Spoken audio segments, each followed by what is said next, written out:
उपमुख्यमंत्री अजित पवार अनंतात विलीन। बारामतीच्या विद्या प्रतिष्ठान मैदानात अंत्यसंस्कार।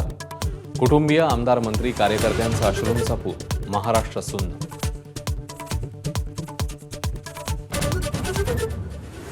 काठेवाडी ते विद्या प्रतिष्ठान मैदान दादांना निरोप देण्यासाठी लोटला जनसागर। दादा परत याच्या आक्रोशाने बारामतीला हुंदका अनावर।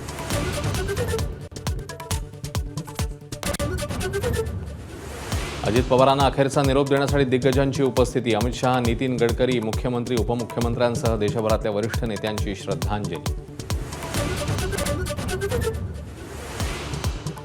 अजित पवारांच्या जाण्याने मुख्यमंत्री फडणवीसांना शोक अनावर। उमदा, दिलदार, रोखठोक आणि धडाडीचा मित्र गमावला। लेखातून फडणवीसांनी भावनांना करून दिली मोकळी वाट। अजित पवारांवर अंत्यसंस्कार झाल्यानंतर राजकीय घडामोडींना वेग। सुनेत्रा पवारांना उपमुख्यमंत्री करण्याची नरहरी झिरवाळांची मागणी। अन्य नेत्यांचाही सुरात सूर।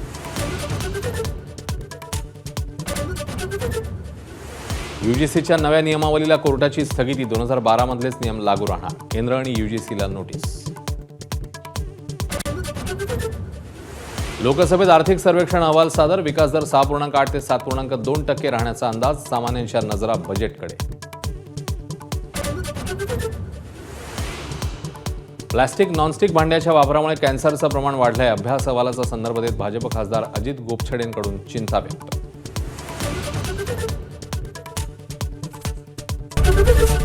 एबीपी माझा, उघडा डोळे बघा नीट।